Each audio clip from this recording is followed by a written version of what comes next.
Finally Enamul Haque বিজয় বাংলাদেশের জাতীয় দলে সুযোগ পেয়েছে। চট্টগ্রাম টেস্টে এনামুল হক বিজয় খেলবে। বাংলাদেশ ক্রিকেট টিমের সবথেকে বড় প্রবলেম কি? তাদের এখন টিমে ম্যাচ উইনার নেই। তামিম ইকবাল, সাকিব আল হাসান, মাহমুদুল্লাহ রিয়াদ, মাশরাফি বিন মুর্তজা এরা প্রত্যেকেই ম্যাচ উইনার ছিল, নিজের দমে ম্যাচ জিতিয়ে দিয়েছে অনেক ম্যাচ। কিন্তু আজকের ডেটে বাংলাদেশে ভালো ব্যাটসম্যান নেই, মানসিকতা নেই টেস্ট ম্যাচ খেলার মতো। এবার যদি কথা বলতে হয় এনামুল হক বিজয় কি ম্যাচ উইনার? ঘরোয়া ক্রিকেটে এনামুল হক বিজয় বেস্ট প্লেয়ার, তার মতো ভালো প্লেয়ার বাংলাদেশে নেই ঘরোয়া ক্রিকেটে। কিন্তু যখনই জাতীয় স্তরে যায় তখন এনামুলের পারফরমেন্স কোথায় যেন হারিয়ে যায়। এনামুল হক বিজয় বারবার সুযোগ পায় এবং বারবার দল থেকে বেরিয়েও যায়, স্কোয়াডে থাকলেও তাকে সুযোগ দেওয়া হয় না।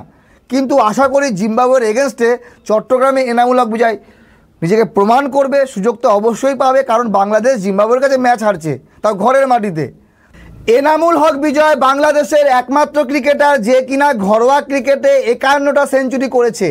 50টি সেঞ্চুরি করা বাংলাদেশের প্রথম ব্যাটসম্যান। তবে এনামুল হক বিজয় আরও অনেক বড় ক্রিকেটার হতে পারত যদি এই সেঞ্চুরিগুলো জাতীয় স্তরে করত।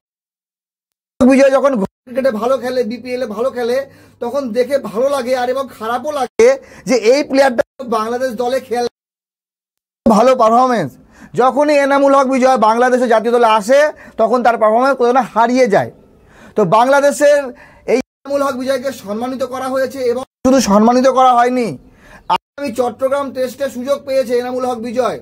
আশা করি সে সেদিন ভালো খেলবে, সেঞ্চুরি করবে, যেমনটা তার এখন ফর্ম আছে। এইবার বিষয় হলো যদি আমরা পারফরমেন্স দেখি তো এনামুল হক বিজয়ের পারফরমেন্স ঘরোয়া ক্রিকেট এবং জাতীয় স্তরে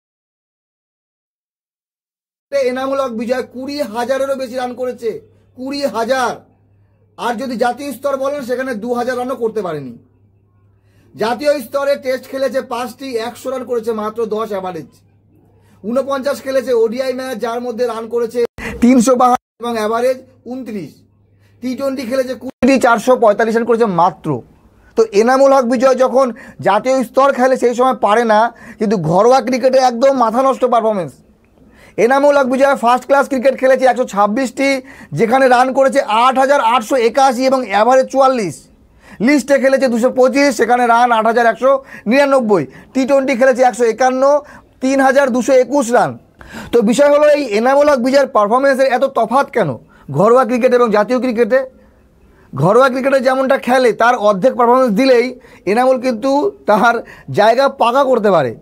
বাংলাদেশ ক্রিকেট টিমে বর্তমানে কোনো ভালো ব্যাটসম্যান নেই, কোনো ভালো মিডল অর্ডারের ব্যাটসম্যান নেই যে ম্যাচটাকে আটকাবে, দাঁড় করাবে, সামলাবে, ম্যাচ জেতাবে। যে আসে সেই একই রকম। তো যাই হোক, শুভকামনা রইল এনামুল হক বিজয়ের জন্য। আশা করি চট্টগ্রাম টেস্টে এনামুল হক বিজয় সফল হবে।